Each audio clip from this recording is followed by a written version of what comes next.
സ്നേഹിക്കുന്നതിലേറെ മരങ്ങളെ സ്നേഹിച്ചു. പെട്ടെന്നാണ് രാമൻകുട്ടി ആ കാഴ്ച കണ്ടത്. വഴിയിൽ ഒരു ജാതി മരം വീണ് കിടക്കുന്നു. രാമൻകുട്ടി ഒട്ടും അമാന്തിച്ചില്ല. ആ മരം പൊക്കാൻ ശ്രമിച്ചു.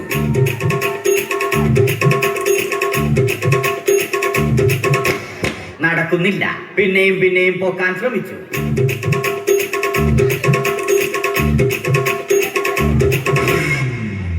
നടക്കുന്നില്ല. രാമൻകുട്ടി വഴിയെ പോയവരെ എല്ലാവരെയും സഹായത്തിന് വിളിച്ചു.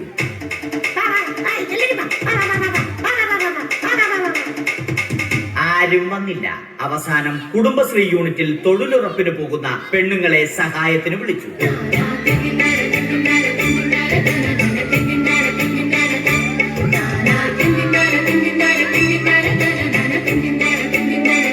അവരെത്തി. അവർ അവരുടെ സ്ഥിരം പണി തുടങ്ങി. അത് കണ്ട ദേഷ്യം വന്ന രാമൻകുട്ടി മരത്തെ ഒറ്റയ്ക്ക് പിടിച്ചു പോക്കി. അത്ഭുതമെന്ന് പറയട്ടെ, മരം നേരെ നിന്നു. ഇത് കണ്ട തൊഴിലുറപ്പ് പെണ്ണുങ്ങൾ രാമൻകുട്ടിയോട് നോക്കുകൂലി ആവശ്യപ്പെട്ടു.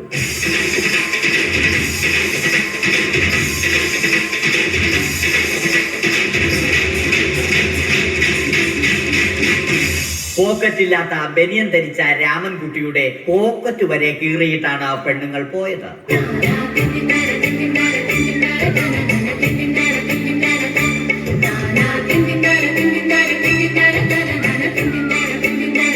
രാമൻകുട്ടി പിന്നീട് ഒന്നും ആലോചിച്ചില്ല.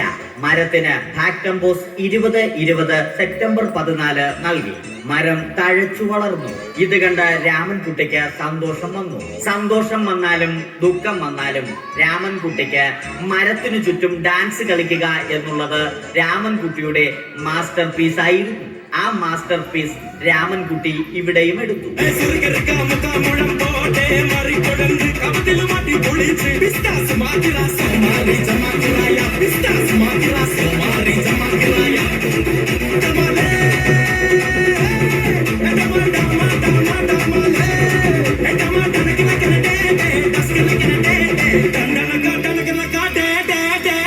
രാമൻകുട്ടി ദൈവത്തോടായി പ്രാർത്ഥിച്ചു.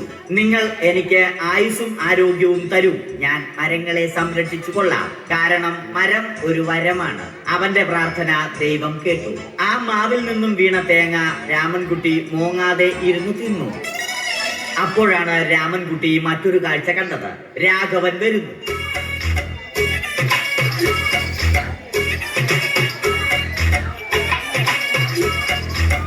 മരം മുറിക്കൽ ഹോബിയാക്കിയ, അതിലുപരി ജോലിയാക്കിയ രാഘവൻ മരങ്ങളുടെ ശത്രുവല്ലേ? മരങ്ങൾ മുറിച്ച് ഫർണിച്ചർ പണിയുന്നത് തെറ്റല്ലേ? അവനെ ഇതിൽ നിന്നും പിന്തിരിപ്പിക്കണം. അവർ തമ്മിൽ ഒന്നും രണ്ടും പറഞ്ഞു. സംസാരം മൂത്ത് വാക്കേറ്റമായി. അത് പിന്നെ അടിയിൽ കലാശിച്ചു.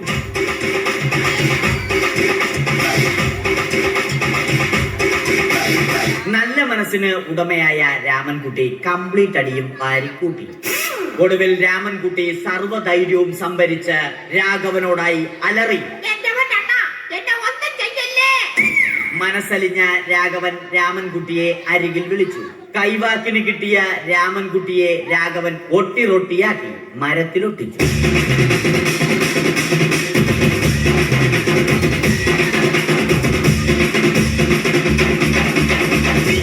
ഇന്നത്തെ പണി കഴിഞ്ഞ രാഘവൻ സംതൃപ്തിയോടെ വീട്ടിലേക്ക് മടങ്ങി. തനിക്ക് തല്ല് കിട്ടിയാലും മരത്തെ രക്ഷിക്കാൻ പറ്റിയ സന്തോഷത്താൽ രാമൻകുട്ടി മരത്തെ കെട്ടിപ്പിടിച്ച് പൊട്ടി പൊട്ടി കരഞ്ഞു.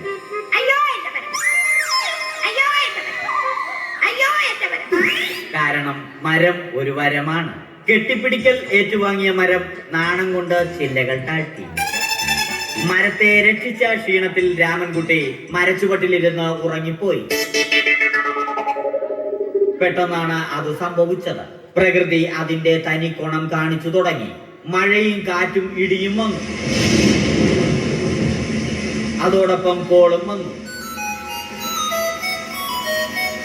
കോളെടുത്ത് രാമൻകുട്ടി പറഞ്ഞു. കോൾ കട്ടായി. രാമൻകുട്ടി ദൈവത്തോടായി പറഞ്ഞു. കാറ്റും മഴയും അതൊന്നും ചെവിക്കൊണ്ടില്ല. രാമൻകുട്ടിയുടെ മരം ആടി ഉലഞ്ഞു. രാമൻകുട്ടി ദൈവത്തോടായി വീണ്ടും പറഞ്ഞു, മരം ഒരു വരമാണ്. മരത്തെ ഒന്നും ചെയ്യരുത്. വരം കിട്ടിയതുപോലെ രാമൻകുട്ടി തന്റെ ചൂണ്ടുവിരൽ കൊണ്ട് മരത്തെ താങ്ങി നിർത്തി. ചൂണ്ടുവിരൽ വളഞ്ഞ് ചൂണ്ട പോലെയായി. ഇനി മീൻ പിടിക്കാൻ കൊള്ളാം. അവസാനം സംഭവിക്കേണ്ടത് സംഭവിച്ചു. രാമൻകുട്ടി അടിയിലും മരം മുകളിലും. അന്ത്യശ്വാസം വലിക്കുന്നതിനു മുമ്പ് രാമൻകുട്ടി ദൈവത്തോടായി ഇങ്ങനെ പറഞ്ഞു: